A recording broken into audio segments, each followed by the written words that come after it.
ദിവ്യകാരുണ്യത്തിന് എന്നേരവും ആരാധനയും സ്തുതിയും പുകഴ്ചയും ഉണ്ടായിരിക്കട്ടെ. പരിശുദ്ധ പരമ ദിവ്യകാരുണ്യത്തിന് എന്നേരവും ആരാധനയും സ്തുതിയും പുകഴ്ചയും ഉണ്ടായിരിക്കട്ടെ. നിത്യസ്തുതി യോഗ്യമായ പരിശുദ്ധ പരമ ദിവ്യകാരുണ്യത്തിന് എന്നേരവും ആരാധനയും സ്തുതിയും പുകഴ്ചയും ഉണ്ടായിരിക്കട്ടെ.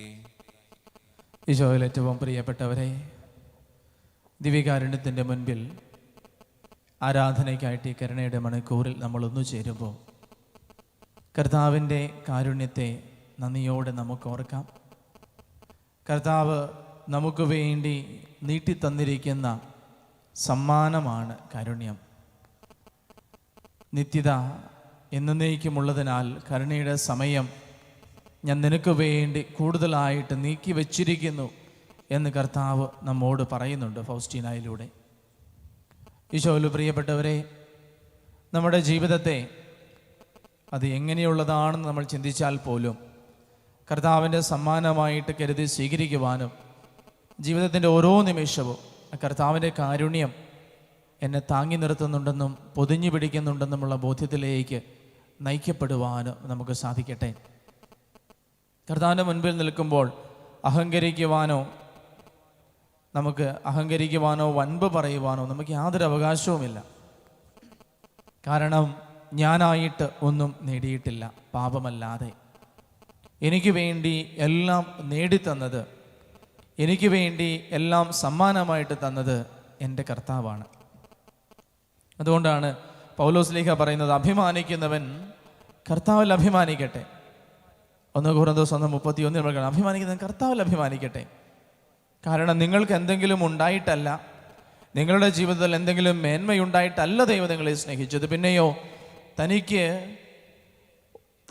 മക്കളോടുള്ള സ്നേഹത്തെ പ്രതി ബലഹീനരായിരുന്നിട്ടും, നമ്മൾ ഒത്തിരിയേറെ ബലഹീന കഥാപാത്രങ്ങളായിരുന്നിട്ടും, ഒത്തിരിയേറെ കുറവുകളുള്ളവരായിരുന്നിട്ടും, ലോകത്തിൻ്റെ ദൃഷ്ടിയിൽ യോഗ്യതയില്ലായിരുന്നവരായിരുന്നിട്ടും നമ്മളെ ദൈവം തിരഞ്ഞെടുത്തത് സ്നേഹത്തിൻ്റെ ആധിക്യത്തിലാണ്.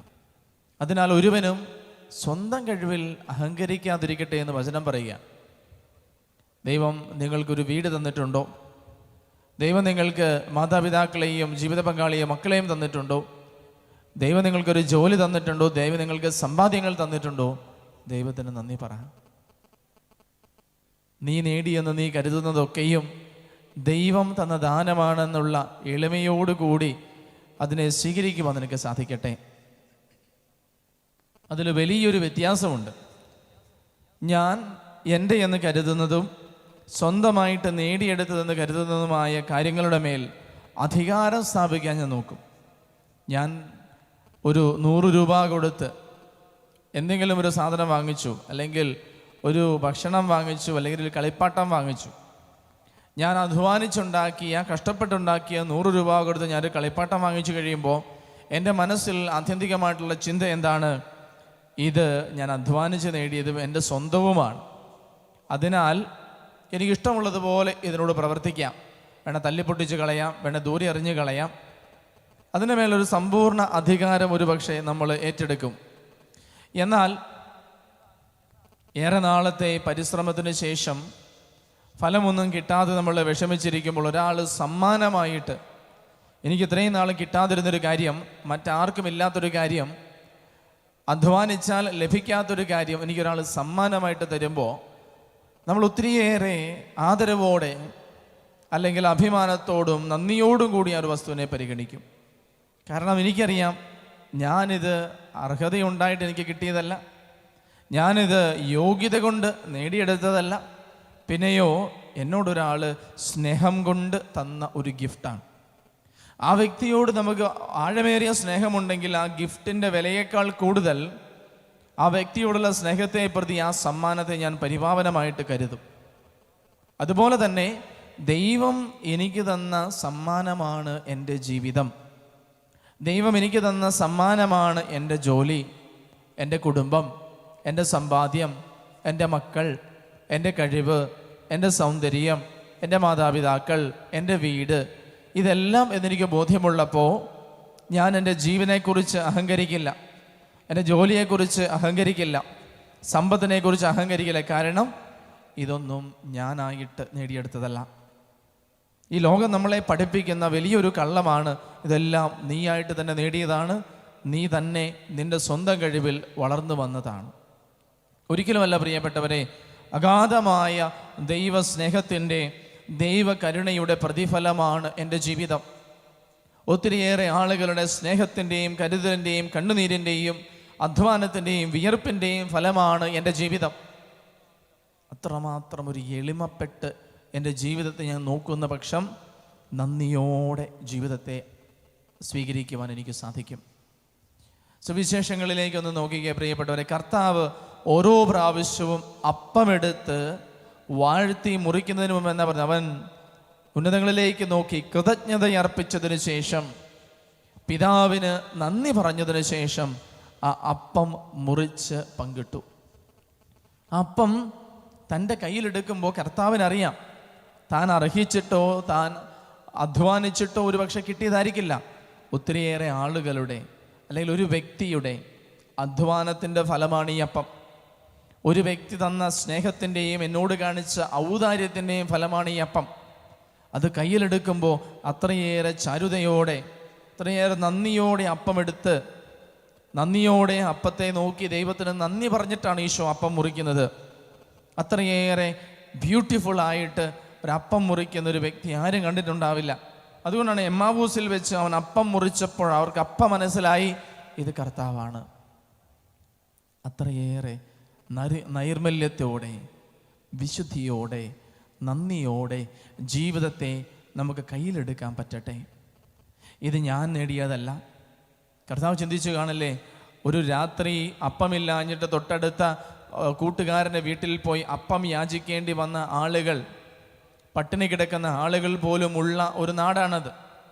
താനും തൻ്റെ 12 ശിഷ്യന്മാരും പട്ടിണി കിടക്കാതെ കഴിഞ്ഞിട്ടുണ്ടെങ്കിൽ, ഒരു കൂര പോലും തലചായ്ക്കാനില്ലാത്തടത്തും തങ്ങൾക്ക് സൗകര്യം, തങ്ങൾക്ക് കിടക്കാൻ ഒരു വീട് കിട്ടിയിട്ടുണ്ടെങ്കിൽ, കഴിക്കാൻ അത്താഴം കിട്ടിയിട്ടുണ്ടെങ്കിൽ, അതൊക്കെ ഒത്തിരിയേറെ ആളുകളുടെ മനസ്സലിവും സന്മനസ്സുമാണെന്ന് കർത്താവിന് മനസ്സിലായതുപോലെ എത്രയോ ആളുകൾ ലോകത്തിൽ ജീവിക്കുവാൻ കഷ്ടപ്പെടുമ്പോൾ എനിക്ക് മനോഹരമായ ഒരു ജീവിതമുണ്ടെങ്കിൽ അതിൻ്റെ പുഴുക്കുത്തുകളിലേക്കും പോരായ്മകളിലേക്കും നോക്കി പരാതി പറയുന്നതിന് പകരം ഒരു ജീവിതം ജീവിക്കാൻ എനിക്ക് കിട്ടിയല്ലോ.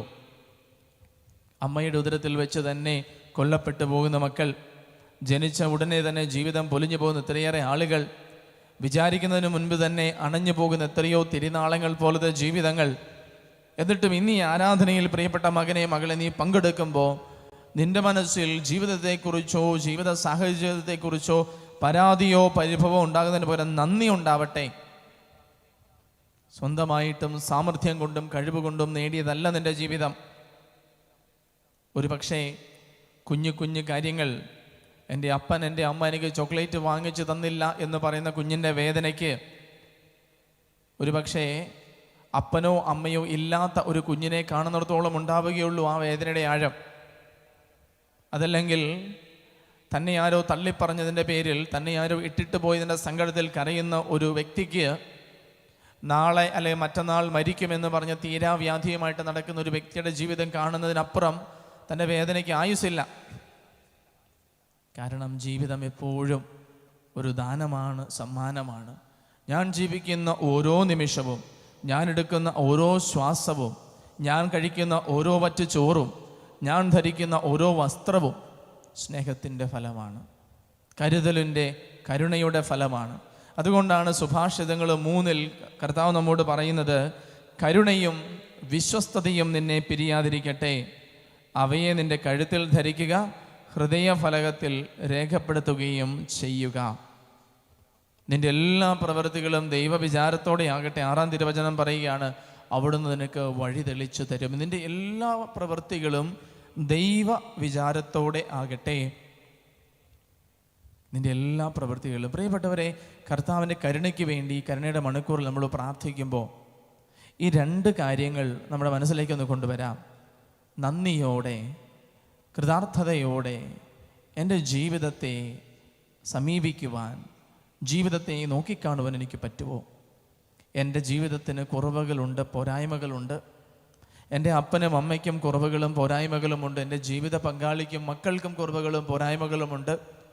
എനിക്ക് ലഭിക്കാതെ പോയിട്ടുള്ള ഒത്തിരിയേറെ സൗഭാഗ്യങ്ങളുണ്ട്. ഞാൻ അർഹിക്കുന്നു എന്ന് ഞാൻ കരുതുന്ന ഒത്തിരിയേറെ നന്മകളുണ്ടായിരിക്കാം. എങ്കിലും പ്രിയപ്പെട്ട മകനെ മകളെ, നിനക്ക് ലഭിക്കാതെ പോയതിനേക്കാൾ കൂടുതലല്ലേ ദൈവം നിനക്ക് തന്നിട്ടുള്ളത്? നിന്നിൽ നിന്ന് നഷ്ടപ്പെട്ടു പോയി എന്നതിനേക്കാൾ കൂടുതലല്ലേ നിനക്ക് നൽകപ്പെട്ടിട്ടുള്ളത്? നന്ദിയോടെ ജീവിതത്തെ ജീവിക്കാൻ നമുക്ക് സാധിക്കണ്ടേ? സ്വന്തമായിട്ടൊന്നും നേടിയതല്ല, ദാനമായിട്ട് കിട്ടിയതാണ്. ആയതിനാൽ അഭിമാനിക്കുന്നവൻ കർത്താവിൽ അഭിമാനിക്കട്ടെ. രണ്ടാമത്തെ കാര്യം, ഈ ഒരു എളിമയുടെ തലത്തിൽ നിൽക്കുമ്പോൾ നിന്റെ എല്ലാ പ്രവൃത്തികളും ദൈവ വിചാരത്തോടെ ആകട്ടെ. നമുക്ക് ലഭിക്കുന്ന ഏറ്റവും വലിയ കരുത്തും മാർഗനിർദ്ദേശവും ഇതാണ്: ദൈവവിചാരം. ദൈവവിചാരം അന്യം നിന്ന് പോകുന്നിടത്ത് ഒന്നും ചെയ്യാൻ നമ്മൾ മടി കാണിക്കില്ല. തെറ്റായിക്കൊള്ളട്ടെ, പാപമായിക്കൊള്ളട്ടെ, ക്രൂരതയായിക്കൊള്ളട്ടെ, ദൈവവിചാരം നിന്റെ ഹൃദയത്തിൽ നിന്ന് അണഞ്ഞുപോയാൽ നിന്റെ മനസ്സ് നന്മതിന്മകളെ തിരിച്ചറിയില്ല. സ്നേഹിക്കാൻ നിനക്ക് പറ്റില്ല, കരുണ കാണിക്കാനും ക്ഷമിക്കാനും നിനക്ക് പറ്റില്ല. കാരണം നിന്റെ ഉള്ളിലെ ദൈവ സാന്നിധ്യമാണ് ഇതൊക്കെയും നിനക്ക് പറഞ്ഞു തരുന്നത്. ആയതിനാൽ നീ ഓരോ തീരുമാനങ്ങൾ എടുക്കുമ്പോഴും, ഒരാളെ ഫോൺ വിളിക്കുമ്പോഴും, ഒരാളെ വീട്ടിൽ സൽക്കരിക്കുമ്പോഴും, നിന്നോടൊരാൾ ദേഷ്യപ്പെടുമ്പോഴും, നിന്റെ ജീവിതത്തിൽ നീ പരാജയത്തിലൂടെ കടന്നു പോകുമ്പോഴും, നിന്റെ ജീവിതത്തിൽ സഹനങ്ങളും ദുഃഖങ്ങളും വേദനകളും തോൽവികളും നിറയുമ്പോഴും ഓരോ ചുവടും ദൈവവിചാരത്തോടെ നമുക്ക് വയ്ക്കാം. അവിടുന്ന് നിനക്ക് വഴി തെളിച്ചു തരും. വചനം പറയുകയാണ്, അങ്ങേയറ്റം വരെ പോകാനുള്ള റോഡ് മുഴുവനും കാണണമെന്ന് പ്രാർത്ഥിക്കേണ്ട. നിത്യമാം പ്രകാശമേ എന്ന് പാട്ട് പാടുമ്പോൾ, ഇല്ല എൻ്റെ അർത്ഥനകൾ നിൻ വരത്തിനായി, എൻ്റെ മാർഗം ഒന്ന് നീ നയിച്ചാൽ മതി, എൻ്റെ പാതകൾ ഒന്ന്, one step enough for me. അത് നമുക്ക് പ്രാർത്ഥിക്കാം. കർത്താവേ, ഞാൻ നിന്നെ ഓർത്തുകൊണ്ട്, നിന്നെ ധ്യാനിച്ചുകൊണ്ട്, നിന്റെ സ്നേഹത്തിൽ പ്രവർത്തിക്കുമ്പോൾ അടുത്ത കാൽച്ചുവട് വെക്കേണ്ട ഇടവഴി, ആ പാദമുറപ്പിക്കേണ്ട സ്ഥലം നീ കാണിച്ചു തന്നാൽ മതി. ഒത്തിരിയേറെ ഒന്നും ഞാൻ ചോദിക്കുന്നില്ല കർത്താവേ, ഞാൻ അടുത്ത ചുവട് എവിടെ വെക്കണം? ദൈവം നിനക്ക് കാണിച്ചു തരും തീർച്ച. അടുത്ത തീരുമാനം എന്തെടുക്കണം? ഈ ഫോണിൽ എന്നോട് സംസാരിക്കുന്ന വ്യക്തിയോട് എന്ത് പറയണം? ഈ ചാറ്റിൽ എന്നോട് സംസാരിക്കുന്ന വ്യക്തിയോട് എന്ത് പെരുമാറണം? കടയിൽ വെച്ച് കണ്ടുമുട്ടുന്ന ഒരാളോട്, വഴിയിൽ വെച്ച് കണ്ടുമുട്ടുന്ന ഒരാളോട്, ബസ്സിൽ യാത്ര ചെയ്യുമ്പോൾ അടുത്തിരിക്കുന്ന ഒരാളോട് അടുത്ത വാക്ക് ഞാൻ എന്തു പറയണം? അപ്പനോട്, അമ്മയോട്, ജീവിത പങ്കാളിയുടെ മക്കളോട്, സഹോദരങ്ങളോട് ഞാൻ എന്തു പറയണം? എന്ത് പ്രവർത്തിക്കണം? എന്ത് തീരുമാനിക്കണം? അടുത്ത ചുവട് ഞാൻ എവിടെ വെക്കണം? അത് മാത്രം മതി കർത്താവേ, ഞാൻ അത് മാത്രമേ പ്രാർത്ഥിക്കുന്നുള്ളൂ. കർത്താവിൻ്റെ സന്നിധിയിൽ കരുണയ്ക്ക് വേണ്ടി നമുക്ക് പ്രാർത്ഥിക്കാം. കരുണയുടെ ജപമാല ചൊല്ലി നമ്മൾ പ്രാർത്ഥിക്കുവാൻ ഒരുങ്ങുമ്പോൾ പ്രിയപ്പെട്ടവരെ, നമ്മുടെ എല്ലാ നിയോഗങ്ങളും പ്രാർത്ഥനകളും ഈ ആരാധനയുടെ സമയം കർത്താവിൻ്റെ കരുണയ്ക്ക് കീഴിൽ നമുക്ക് പ്രത്യേകമായിട്ടും സമർപ്പിക്കാം.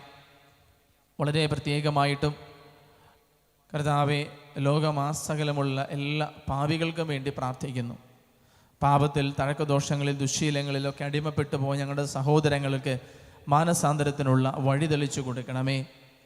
കരുണയുള്ള കർത്താവെ, അവിടുത്തെ പരിശുദ്ധ മണവാട്ടിയായ തിരുസഭയെ കറയോ കളങ്കമോ ചുളിവോ കൂടാതെ പരിശുദ്ധിയും മഹോന്നതയുമായിട്ട് അങ്ങേ സന്നിധിയിലേക്ക് വന്നണയുവാൻ ഐക്യത്തിൽ, സാഹോദര്യത്തിൽ, വിശുദ്ധിയിൽ, അനുസരണത്തിൽ സഭയെ കാത്തുപാലിക്കണമേ. പ്രിയമുള്ളവരെ, നമ്മുടെ കുടുംബങ്ങളെ നമുക്ക് കൊടുക്കാം. ദൈവസ്നേഹം വിളഞ്ഞു നിൽക്കുന്ന ശാന്തിയുടെയും സമാധാനത്തിൻ്റെയും സമൃദ്ധിയുടെയും ഇടങ്ങളായിട്ട് നമ്മുടെ കുടുംബങ്ങൾ മാറുവാൻ, നമ്മുടെ കുടുംബ ബന്ധങ്ങളിലെ വിള്ളലുകൾ മാറിപ്പോകുവാൻ, കുടുംബ ബന്ധത്തിൽ സ്നേഹം നിറയുവാൻ നമുക്ക് പ്രാർത്ഥിക്കാം. നമ്മുടെ പ്രാർത്ഥനകൾ ചോദിച്ചിട്ടുള്ള എല്ലാ രോഗികൾക്കും വേണ്ടി, ആവശ്യമുള്ള എല്ലാ രോഗികൾക്കും വേണ്ടി പ്രാർത്ഥിക്കാം. ജീവിതത്തോടും മരണത്തോടും മല്ലടിക്കുന്ന ഒത്തിരിയേറെ സഹോദരങ്ങൾ നമുക്കുണ്ടായിരിക്കാം. അവരെയൊക്കെ ദൈവസന്നിധിയിൽ ഓർക്കാം. അവരെ അനുഗ്രഹിക്കണേ, സൗഖ്യപ്പെടുത്തണേ എന്ന് പ്രാർത്ഥിക്കാം. പരീക്ഷകൾക്കായിട്ട് ഒരുങ്ങുന്ന നമ്മുടെ കുഞ്ഞുമക്കളെ നമുക്ക് ഓർക്കാം. 10+2 വിദ്യാർത്ഥികളെ, എൻട്രൻസ് പരീക്ഷകൾക്കായിട്ട് ഒരുങ്ങുന്നവരെ, IELTS, OET മുതലായ ജീവിത വിജയ പരീക്ഷകൾക്കായിട്ട് ഒരുങ്ങുന്നവരെ വിജയം നൽകി കാക്കണമേ എന്ന് പ്രാർത്ഥിക്കാം. പ്രിയപ്പെട്ടവരെ, കർത്താവിൻ്റെ കരുണയുടെ ആശീർവാദം ഏറ്റെടുക്കുവാൻ മുട്ടിന്മേലായിരിക്കാം. നമ്മുടെ എല്ലാ ജീവിത നിയോഗങ്ങളെ ദൈവകരങ്ങളിലേക്ക് സമർപ്പിക്കാം. പ്രത്യേകമായിട്ട് നമ്മൾ കടന്നു പോകുന്ന ഓരോ ജീവിതാനുഭവങ്ങളും നന്ദിയോടെ ആയിരിക്കുവാനും കർത്താവെ എന്നെ വിശുദ്ധീകരിക്കുവാനും വീണ്ടെടുക്കുവാനും നമുക്ക് പ്രാർത്ഥിക്കാം. കരങ്ങൾ രണ്ടും മാറോട് ചേർത്ത് ശിരസ്സ് നമിച്ച് ഈശോയെ ഞാൻ അങ്ങയിൽ ശരണപ്പെടുന്നു എന്ന് പ്രാർത്ഥിച്ചുകൊണ്ട് അവിടുത്തെ ആശീർവാദം നമുക്ക് ഏറ്റെടുക്കാം.